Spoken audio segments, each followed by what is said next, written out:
suyuna şöyle dayanıyor. Çatıda. Şöyle dayanıyor da lastik olduğu için sürekli dengesiz oluyor. Biraz dayanıyor.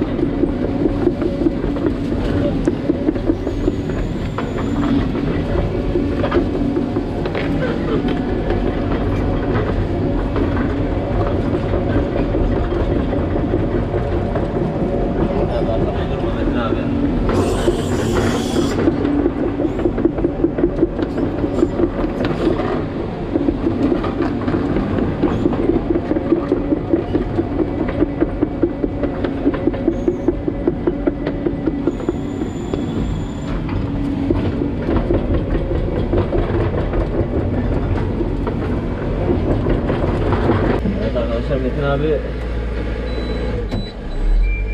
toprak almaya çalışıyor. Şuna biraz yardım edelim. Gevşetelim toprağını. Hem de şu arkamdaki ambara götürecektim zaten. Büyük ihtimal yarına kaldı ambarı götürme işi.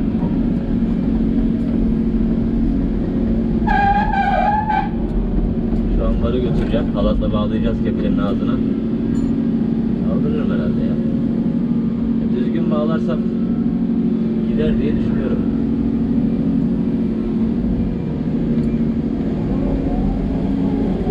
Buradan aşağı biraz rampa yaptım. Rampa yapma sebebim de ileride kablo var eve giren. Ona da alçaktan sokmuşlar, yani giriş kattan girmiş. Kablonun da payı yok.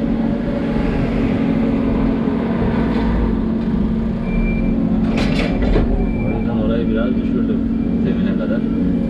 Zeminden daha aşağı inmeyeceğim zaten.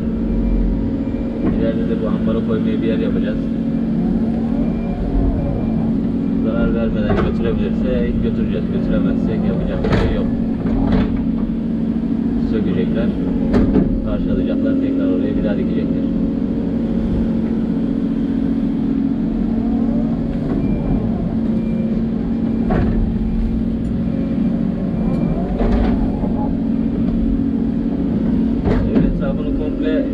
Taş duvar yapacağız.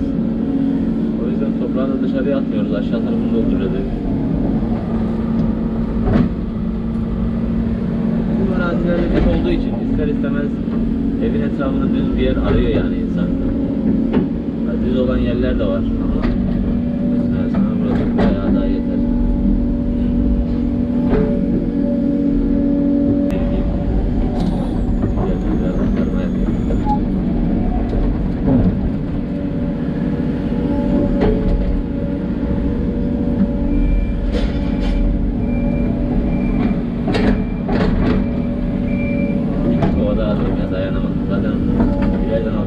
Buraya atacağım. Bana da kolaylık olur.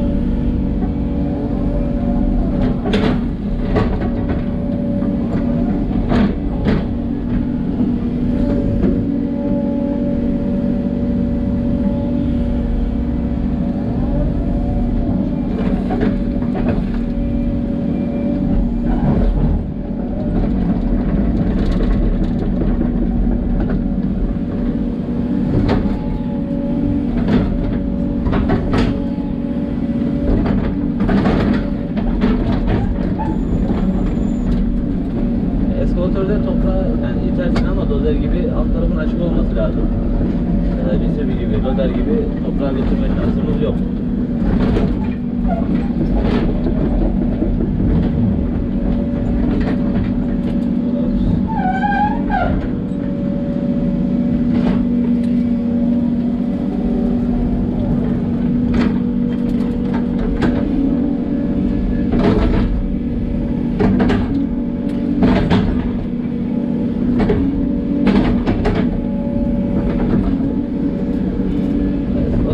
Her şeye hazır olmak lazım. Altı boşalır, yan yatar, batar, çamura batar, bir şeyler olur. Her şey hazır olur eski motorda. Yerde bir şekilde fren yapar, kaçarsın da bunda o şansın yok. Yavaş hareket ettiği için. Yukarıda kablo var mı ona dikkat edeceğim.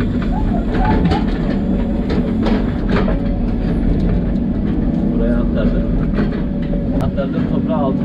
alarak geliyordum. O toprağı da Metin abiye attık. Toprağı aktarırken ister istemez paletinizin gideceği yönünde altını doldurmanız gerekiyor. Şu anda paletlerin altı boş. Burada evden rahat döneyim diye yani inerim. Tekrar Metin abinin atarım. Tekrar buraya gelirim. Yapacak bir şey yok. Duvarın sıfırlamasını falan yapmadım. Taş doğru olacağı için. En son yapacağım. Buradan daha bir dünya ortaya çıkar. Toprak çok bereketli yani. Kazdıkça çıkıyor. Kazdıkça çıkıyor.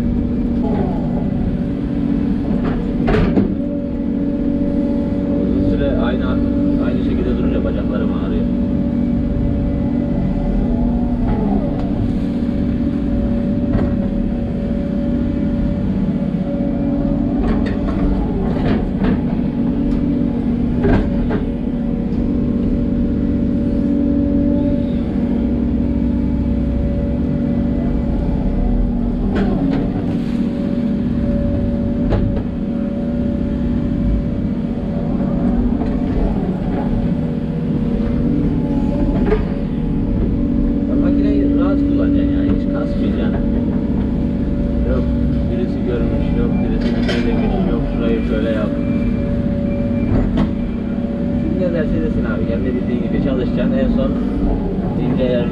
Soracaksın, diyeceksin var mı eksik?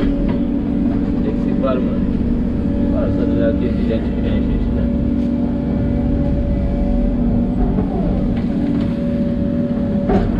Herkes işinin ne kadar erken biter diye ona bakıyor zaten. İşin erken bittiğine bakıyor. Oyalanmadan hakkı neyse o şekilde yapıp çıkacağız.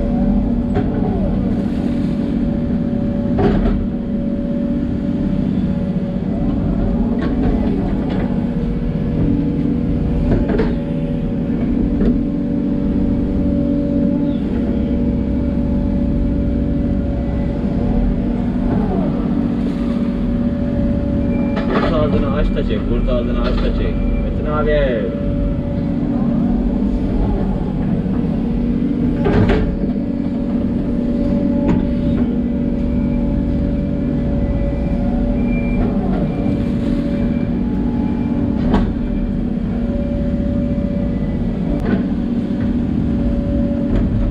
Biraz da şöyle çalışayım. Pozisyon değişti.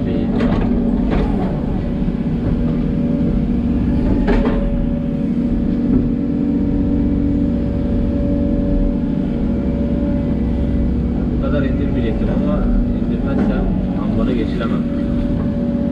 Normalde düz gidecektim. İndirmezsem ambara geçemem. Altında biraz yükselteceğim. Rampa şekilde ambara kadar yol yapacağım. Hemen hemen anca aktarırım zaten akşama kadar.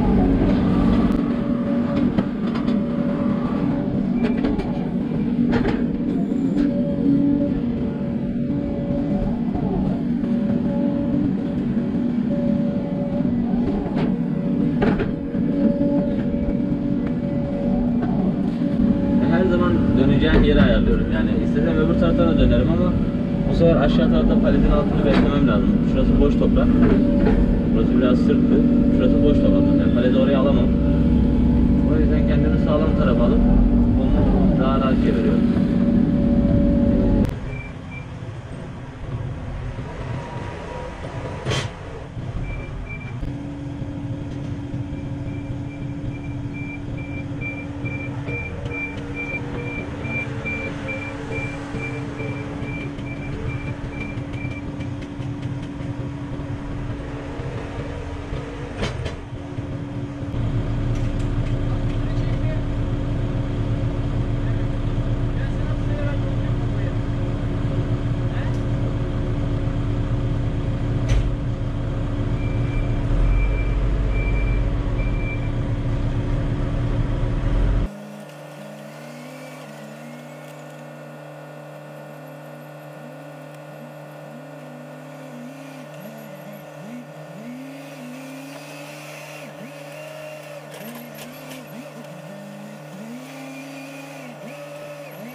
Metin abi, ne oldu ya?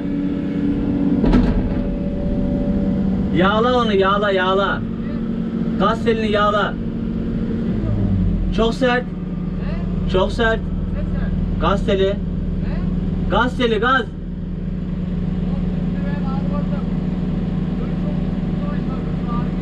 Gaz pedaldan işte. Pedal çok sert. Metin abiyi kaybettik. Eşeyim mi şurayı? 2 kepçe alayım ha oradan. Bir şey yok. Dinlen, dinlen. Bunu ederim patron eşeği.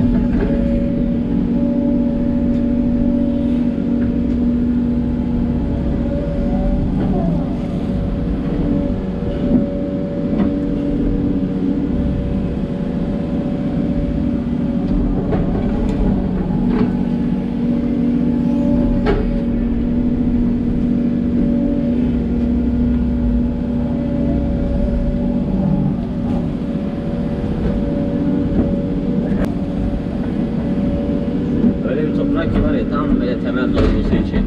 Bir de sıkışır var ya. Boşluk bile yapmaz. Temel dolgusu için birebir.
Sabahtan beri atlar.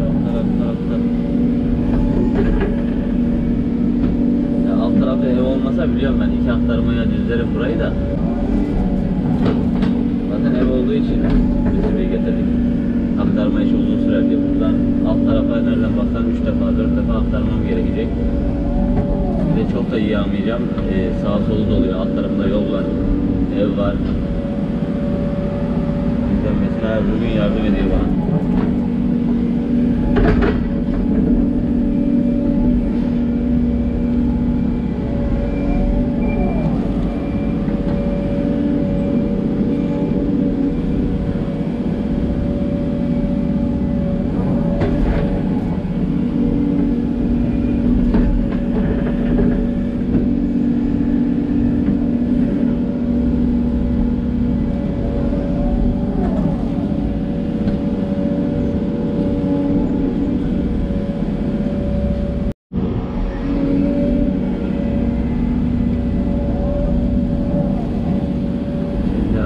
Daha da kolaylaştı. Direkt Metin abiye paket servis. Evet, ikinci bir aktarma işlemi yok. Sadece bu arkama yığdığım toprağı hemen dökülür zaten. Onu da Metin abinin önüne atacağım. Bu benim olduğum yerde aşağı düşecek ama yarın ancak.